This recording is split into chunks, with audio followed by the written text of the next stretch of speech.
बोलो लक्ष्मी नारायण भगवान की जय। एकादशी महात्म की जय। आज हम बात करते हैं मगर महीने के कृष्ण पक्ष की उत्पन्ना एकादशी के बारे में। एकादशी की कथा करते हैं। सूत जी कहने लगे, हे ऋषियों, इस व्रत का वृत्तांत और उत्पत्ति प्राचीन काल में भगवान श्री कृष्ण ने अपने परम युधिष्ठिर से कही थी। वही सब मैं तुमसे कहता हूँ। एक समय युधिष्ठिर ने भगवान श्री कृष्ण जी से पूछा कि हे भगवान, एकादशी का व्रत किस विधि से किया जाता है और इसका क्या फल प्राप्त होता है? उपवास के दिन जो क्रिया की जाती है आप कृपा करके सब मुझसे कहिए। यह वचन सुनकर श्री कृष्ण जी कहने लगे कि हे युधिष्ठिर, मैं तुमसे एकादशी के व्रत का महात्म कहता हूँ, तुम एकाग्रचित होकर सुनो। सर्वप्रथम हेमंत ऋतु में मार्गशीर्ष कृष्ण एकादशी के इस व्रत को आरंभ करना चाहिए। दशमी को सायंकाल में भोजन करके अच्छी तरह से दातुन आदि करें, जिससे अन्न का कोई अंश मुंह में न जाए। रात्रि को भोजन कदापि न करें, अधिक न बोलें। एकादशी के दिन प्रत्यह 4 बजे उठकर सबसे पहले व्रत का संकल्प करें, जिसकी विधि में कहता हूँ।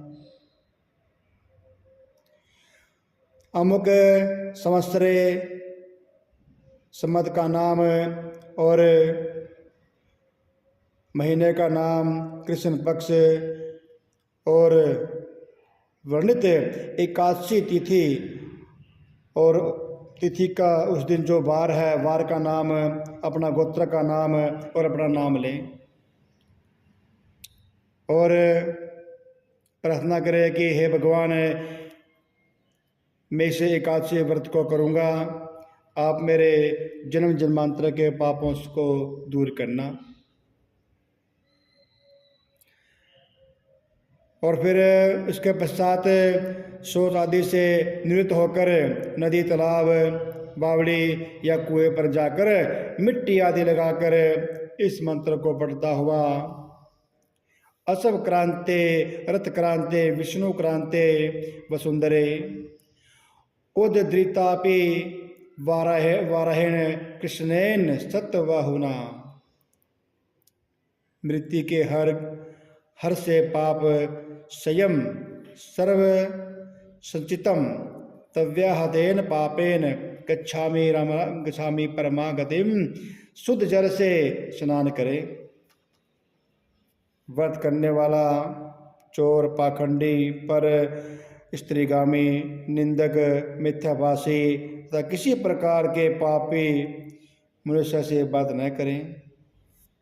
स्नान के पश्चात धूप, दीप, नैवेद्य आदि 16 चीज़ों से भगवान का पूजन करें और रात को दीपदान करें। ये सब कर्म भक्ति और श्रद्धा युक्त होकर करना चाहिए और रात्रि को सोना में प्रसंग नहीं करना चाहिए। सारी रात्रि भजन कीर्तन आदि करना चाहिए। जो कुछ पहले जाने अनजाने में पाप किए हो उनकी क्षमा मांगनी चाहिए। धर्मात्मा पुरुषों को कृपा कृष्ण पक्ष तथा शुक्ल पक्ष दोनों एकादशियों को एक समान समझना चाहिए। जो मनुष्य ऊपर लिखी विधि के अनुसार एकादशी का व्रत करते हैं उन्हें शंखोद्वार तीर्थ में स्नान करके भगवान के दर्शन करने से जो फल प्राप्त होता है वह एकादशी व्रत के 16वें भाग के भी समान नहीं होता है। व्याधिपात के दिन दान देने का लाख गुना फल प्राप्त होता है। संक्रांति से 4 लाख गुना तथा सूर्य चंद्र ग्रहण में स्नान दान करने से जो फल प्राप्त होता है वही पुण्य एकादशी के दिन व्रत करने से प्राप्त हो जाता है। अश्वमेध यज्ञ के करने से 100 गुना तथा 1 लाख तपस्वियों को 60,000 वर्ष तक भोजन कराने से 10 गुना 10 ब्राह्मणों अथवा 100 ब्रह्मचारियों को भोजन कराने से 1000 गुना पुण्य भूमि दान करने से होता है। इससे 1000 गुना पुण्य कन्यादान करने से होता है और इससे 10,000 गुना पुण्य विद्यादान करने से होता है। विद्यादान से 10,000 गुना पुण्य भूखे को भोजन कराने से होता है। अन्नदान के समान इस संसार में कोई ऐसा कार्य नहीं होता है जिससे देवता और पितर दोनों तृप्त होते हैं,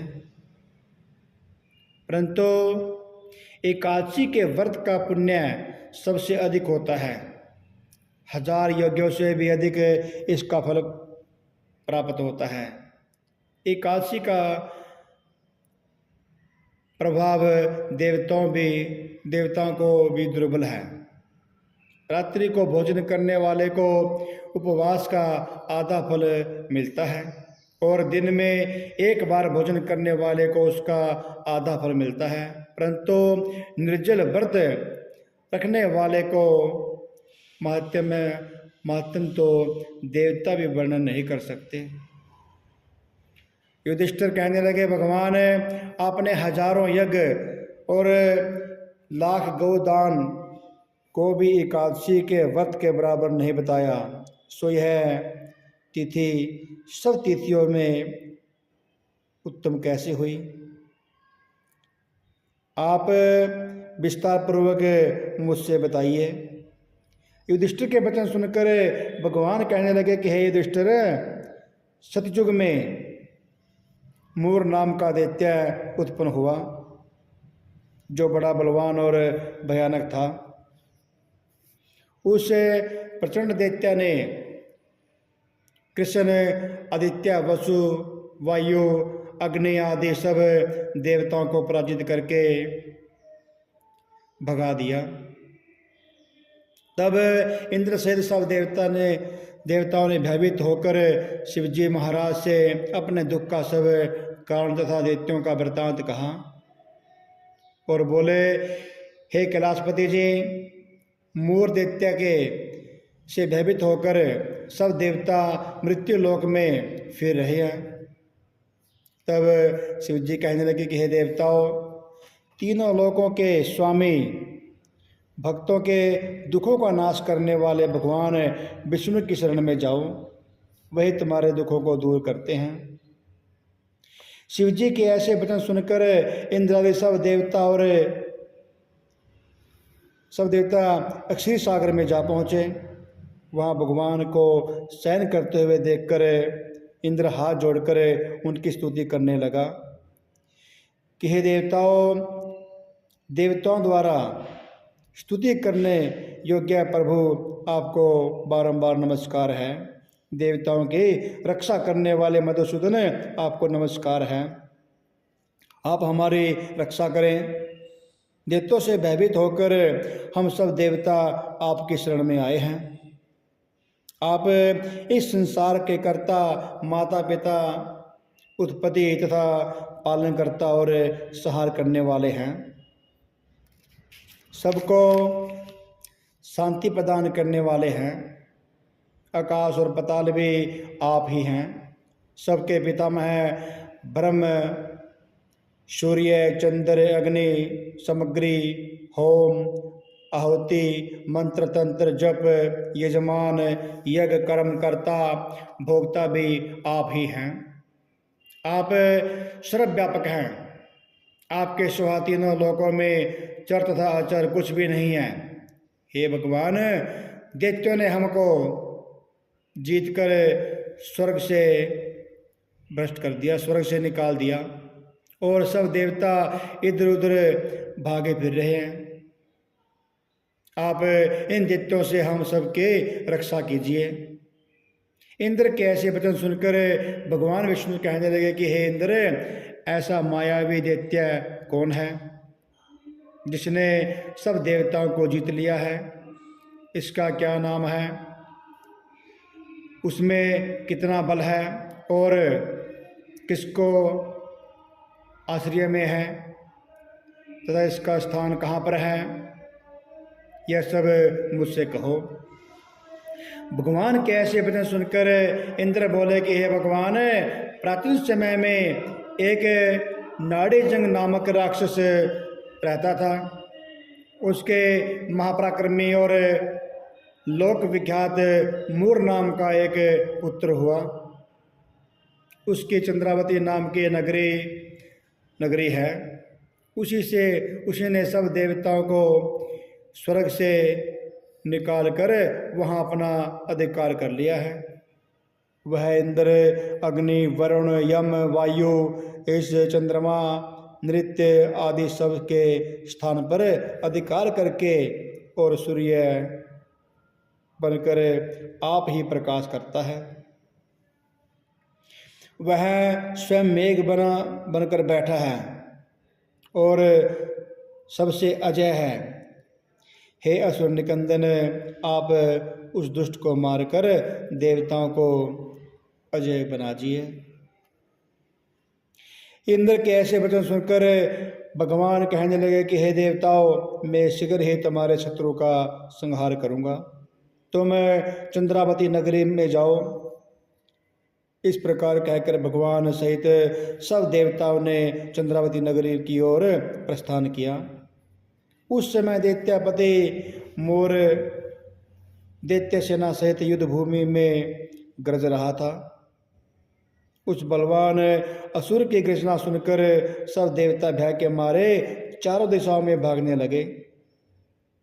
जब स्वयं भगवान रणभूमि में आए तो दैत्य उनको भी देखकर अनेक प्रकार के अस्त्र शस्त्र तथा आयुध लेकर दौड़े। भगवान ने उनको आता हुआ देखकर सर्प के समान अपने बाणों से उनके शरीर को बींध डाला।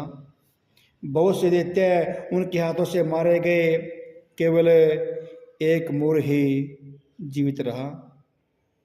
वह अविचल भाव से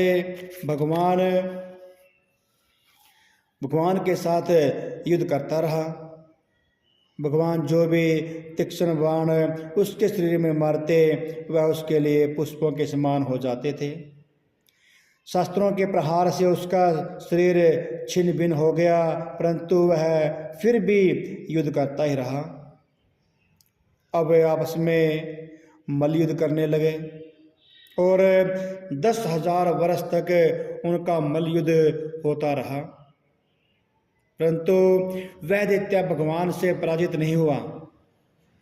तब भगवान विष्णु युद्ध से थककर बद्रिकाश्रम में चले गए और वहाँ पर एक हेमवती नाम की सुंदर गुफा थी।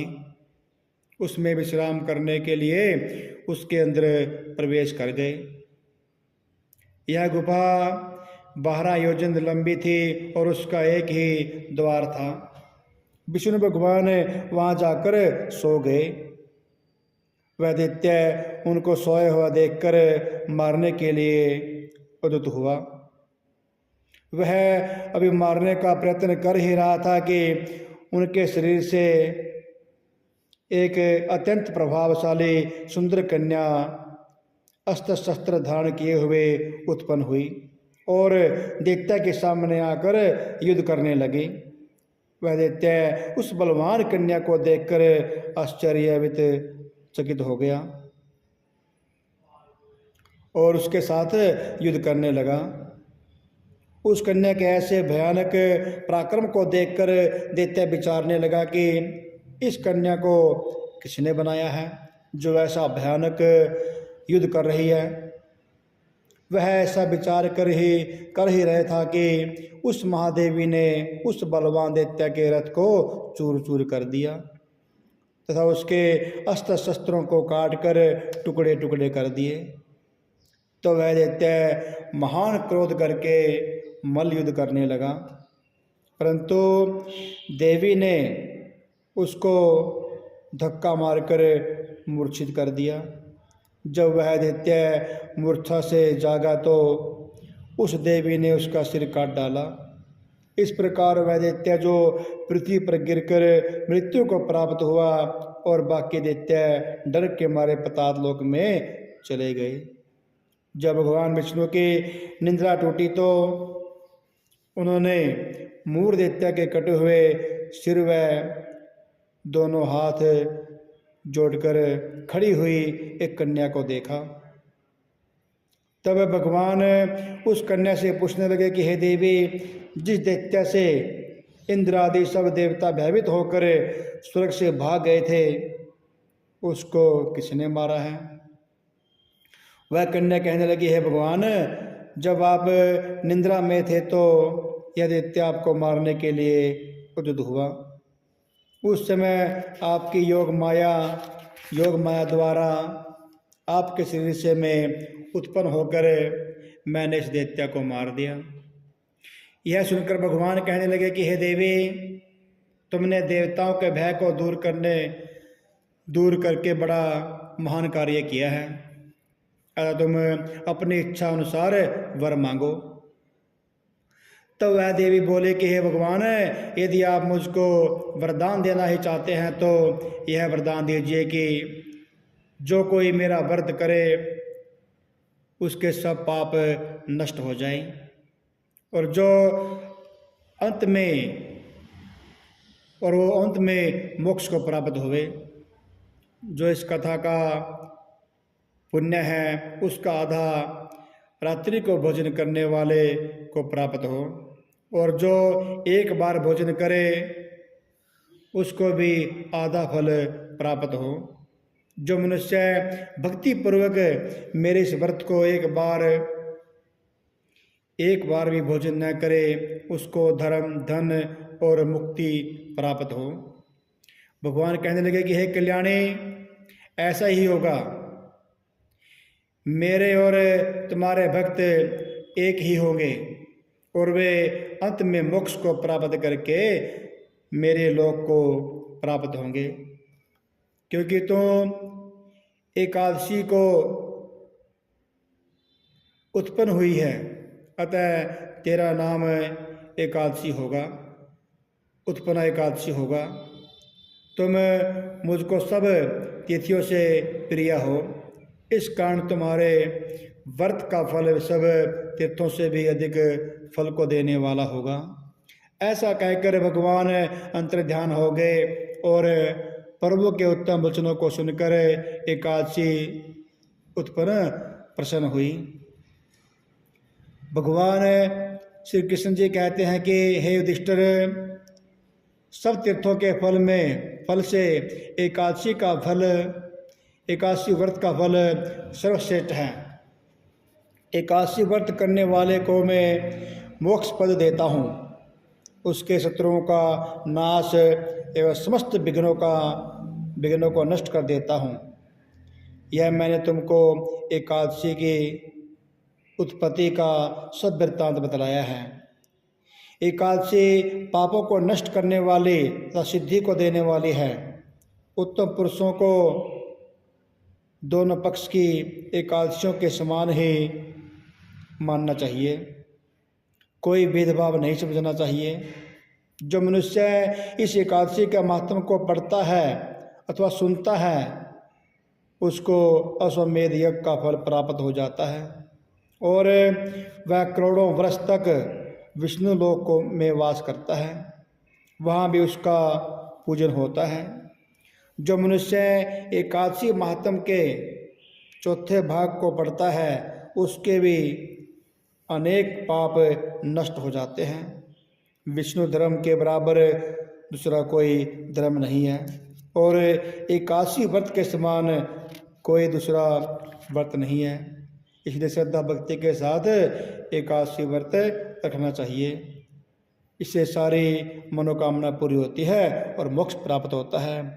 बोले एकादशी महात्म की जय, विष्णु भगवान की जय।